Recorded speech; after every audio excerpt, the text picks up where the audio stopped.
I think NS. ಪಾಳ್ಯನಲ್ಲಿ ಒಂದು ಅದ್ದೂರಿಯಾದಂತಹ ಒಂದು ನಮ್ಮ ಪಕ್ಷ BJP ಪಕ್ಷದ ಒಂದು ಒಳ್ಳೆ ಕ್ಯಾಂಡಿಡೇಟ್ನ ಆಯ್ಕೆ ಮಾಡಿ ಒಂದು ಗೆಲ್ಲುವಂಥದ್ದು ಒಂದು ಅವಕಾಶವನ್ನು ಮಾಡಿಕೊಡುವಂಥದ್ದು ಮಮತಾ ರೆಡ್ಡಿ ಅವರು ಮಾಡ್ತಾರೆ ಅನ್ನೋದು ನಮ್ಗೆ ತುಂಬ ನಂಬಿಕೆನೂ ಇದೆ.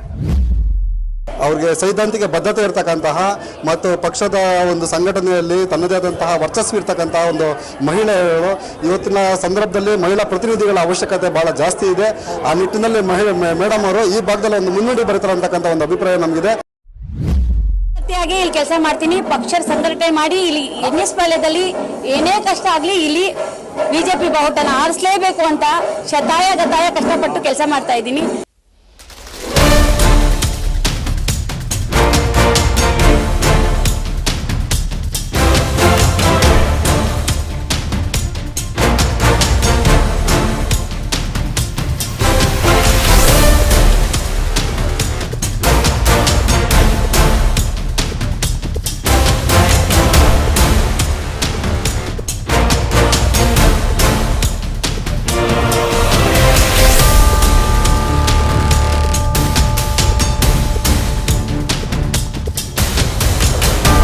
ನಮಸ್ಕಾರ. ಇವತ್ತು ಏನು BTM ಲೇಔಟ್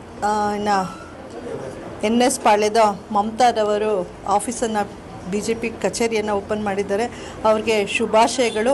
ಮತ್ತು ಮುಂದಿನ ಒಂದು ಕಾರ್ಪೊರೇಟರ್ ಇದಕ್ಕೆ ಎಲೆಕ್ಷನ್ಗೆ ಅವ್ರು ನಿಲ್ತಾ ಇದ್ದಾರೆ. ಇಲ್ಲಿರುವಂಥ ಎಲ್ಲ ಮತದಾರರು ಅವ್ರಿಗೆ ಮತವನ್ನು ಹಾಕಿ ಗೆಲ್ಲಿಸ್ಕೊಡ್ಬೇಕು ಅಂತ ಈ ಮೂಲಕ ಕೇಳ್ಕೊಳ್ತಾ ಇದ್ದೀನಿ. ಧನ್ಯವಾದಗಳು.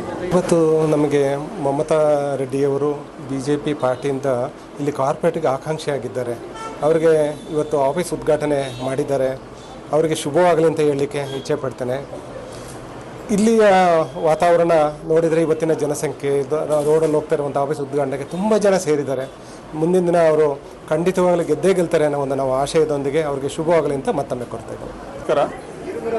ಇಲ್ಲಿ ಈ ಎನ್.ಎಸ್. ಪಾಳ್ಯ ವಾರ್ಡಲ್ಲಿ ನಮ್ಮ ಮಮತಾ ರೆಡ್ಡಿ ಅವರು ತುಂಬ ಒಂದು ಅನ್ಎಕ್ಸ್ಪೆಕ್ಟೆಡ್ ಆಗಿ ತುಂಬ ದೊಡ್ಡದಾಗಿ ಒಂದು ಏನು ಕಚೇರಿಯನ್ನು ಮಾಡಿರೋದು, ವಾರ್ಡ್ ಕಚೇರಿಯನ್ನು ಮಾಡಿರೋದು ನಿಜವಾಗ್ಲೂ ತುಂಬ ಖುಷಿ ಆಗ್ತದೆ.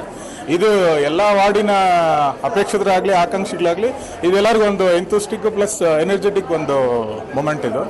Really I think NS. ಪಾಳ್ಯನಲ್ಲಿ ಒಂದು ಅದ್ದೂರಿಯಾದಂತಹ ಒಂದು ನಮ್ಮ ಪಕ್ಷ BJP ಪಕ್ಷದ ನಾಯಕರ ನೇತೃತ್ವದಲ್ಲಿ ಒಂದು ಒಳ್ಳೆ ಕ್ಯಾಂಡಿಡೇಟ್ನ ಆಯ್ಕೆ ಮಾಡಿ ಒಂದು ಗೆಲ್ಲುವಂಥದ್ದು ಒಂದು ಅವಕಾಶವನ್ನು ಮಾಡಿಕೊಡುವಂಥದ್ದು ಮಮತಾ ರೆಡ್ಡಿ ಅವರು ಮಾಡ್ತಾರೆ ಅನ್ನೋದು ನಮ್ಗೆ ತುಂಬ ನಂಬಿಕೆನೂ ಇದೆ. ಅದೇ ತಕ್ಕಂಗೆ ಇಬ್ಬರು ಪಕ್ಕದಲ್ಲಿ ಇದ್ದೀವಿ, ಅಡ್ಜಸ್ಟೆಂಟ್ ವಾರ್ಡಲ್ಲಿ ಇದ್ದೀವಿ. ವಿ ಆರ್ ಟ್ರೈಯಿಂಗ್, ನಾವು ನಮ್ಮ ಕೈಲಿ ಆದಷ್ಟು ಟ್ರೈ ಮಾಡ್ತಾ ಇದ್ದೀವಿ, ಓಡಾಡ್ತಾ ಇದ್ದೀವಿ, ಜನಗಳ ಜೊತೆ ಸಂಪರ್ಕನೂ ಮಾಡ್ತಾ ಇದ್ದೀವಿ, ಸಂಘಟನೆನೂ ಮಾಡ್ತಾ ಇದ್ವಿ, ಪಾರ್ಟಿಗೋಸ್ಕರ ಡೆಡಿಕೇಟೆಡ್ ಆಗಿ ತುಂಬ ಹಾರ್ಡ್ಲಿ ವರ್ಕ್ ಮಾಡ್ತಾ ಇದ್ದೀವಿ. ಸೊ ಲೆಟ್ಸ್ ಎಲ್ಲರೂ ಹೋಪ್ ಫಾರ್ ದ ಬೆಸ್ಟ್. ದೇವರಿದ್ದಾನೆ, ನೋಡೋಣ ಏನಾಗುತ್ತೆ ಅಂತ. Thank you so much.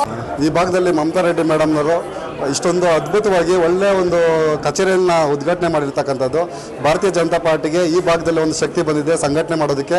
ಅವ್ರಿಗೆ ನಮ್ಮ ದೀಪಕ್ ಸರ್ ಹೇಳ್ತಿದ್ರು ಇಷ್ಟೊತ್ತು ಕೂಡ ಮಮತಾ ರೆಡ್ಡಿ ಮೇಡಮ್ನವರು ಈ ಭಾಗದಲ್ಲಿ ಒಂದು ಕಾರ್ಪೊರೇಟರ್ ಆಗೋದಕ್ಕೆ ಏನು ಮಾಡಿಸಿದಂತಹ ಒಂದು ಕ್ಯಾಂಡಿಡೇಟ್ ಅಂತೇಳಿ ಅವ್ರು ಇಷ್ಟೊತ್ತು ಅವ್ರು ಗುಣಗಾನ ಮಾಡ್ಕೊಂಬಂದರು ಕಾರಲ್ಲಿ ಬರಬೇಕಾದ್ರೆ. ಅದು ನಮಗೆ ಗೊತ್ತಾಗುತ್ತೆ. ಅವ್ರಿಗೆ ಸೈದ್ಧಾಂತಿಕ ಬದ್ಧತೆ ಇರತಕ್ಕಂತಹ ಮತ್ತು ಪಕ್ಷದ ಒಂದು ಸಂಘಟನೆಯಲ್ಲಿ ತನ್ನದೇ ಆದಂತಹ ವರ್ಚಸ್ಸು ಇರ್ತಕ್ಕಂತಹ ಒಂದು ಮಹಿಳೆಯರು ಇವತ್ತಿನ ಸಂದರ್ಭದಲ್ಲಿ ಮಹಿಳಾ ಪ್ರತಿನಿಧಿಗಳ ಅವಶ್ಯಕತೆ ಬಹಳ ಜಾಸ್ತಿ ಇದೆ. ಆ ನಿಟ್ಟಿನಲ್ಲಿ ಮೇಡಮ್ ಅವರು ಈ ಭಾಗದಲ್ಲಿ ಒಂದು ಮುನ್ನುಡಿ ಬರೀತಾರೆ ಅಂತಕ್ಕಂಥ ಒಂದು ಅಭಿಪ್ರಾಯ ನಮಗಿದೆ. ಮೇಡಮ್ ಅವ್ರಿಗೆ ಆಲ್ ದ ಬೆಸ್ಟ್, ಒಳ್ಳೇದಾಗಲಿ. ಮೇಡಮ್ ಅವ್ರ ಜೊತೆ ನಾವು ಮತ್ತು ನಮ್ಮ ನಾಯಕರಂತ ದೀಪಕ್ ರಾಜ್ರವರಾಗಿರ್ಬೋದು, ಮಂಜು ಅವರಾಗಿರ್ಬೋದು, ನಮ್ಮ ಇಡೀ ತಂಡ ಅವ್ರಿಗೆ ಶುಭವನ್ನು ಕೊಡ್ತೀವಿ. ಒಳ್ಳೇದಾಗಲಿ. ನಾವು ಯಾವತ್ತಿಗೂ ಅವ್ರ ಜೊತೆಲಿ ಇರ್ತೀವಿ. ಅವ್ರ ಯಶಸ್ಸನ್ನು ಪ್ರತಿ ಕ್ಷಣ ಪ್ರತಿದಿನ ನಾವು ಬಯಸ್ತೀವಿ ಅಂತೇಳಿ ನಾವು ಈ ಮುಖ ಹಾರೈಸ್ತೀವಿ. ನನಗೆ ಈ ಜವಾಬ್ದಾರಿ ಕೊಟ್ಟು ನನ್ನ ಪಕ್ಷದಿಂದ ಇಲ್ಲಿ ಕಳಿಸಿದ್ದಾರೆ, ಸಂಘಟನೆ ಮಾಡಮ್ಮ, ಕೆಲಸ ಮಾಡಮ್ಮ ಅಂತ. ನಾನು ಇಲ್ಲಿ ಅಭ್ಯರ್ಥಿ ಅನ್ನೋಕ್ಕಿಂತ ಆಕಾಂಕ್ಷಿಯಾಗಿ ಬಂದಿದ್ರು ಕಾರ್ಯಕರ್ತೆಯಾಗಿ ಇಲ್ಲಿ ಕೆಲಸ ಮಾಡ್ತೀನಿ, ಪಕ್ಷ ಸಂಘಟನೆ ಮಾಡಿ ಇಲ್ಲಿ ಎನ್.ಎಸ್. ಪಾಳ್ಯದಲ್ಲಿ ಏನೇ ಕಷ್ಟ ಆಗಲಿ ಇಲ್ಲಿ BJP ಬಾವುಟನ ಆರಿಸಲೇಬೇಕು ಅಂತ ಶತಾಯ ಗತಾಯ ಕಷ್ಟಪಟ್ಟು ಕೆಲಸ ಮಾಡ್ತಾ ಇದ್ದೀನಿ. ಎಲ್ಲರೂ ಒಂದು ಆಶೀರ್ವಾದ ಮಾಡಿದ್ದಾರೆ, ದೊಡ್ಡವರು ಇಲ್ಲಿ ಬಂದಿರೋರೆಲ್ಲರಿಗೂ ಥ್ಯಾಂಕ್ ಯು ಸೋ ಮಚ್. ಮೀಡಿಯಾದವ್ರಿಗೂ ತುಂಬ ಥ್ಯಾಂಕ್ ಯು ಸೋ ಮಚ್.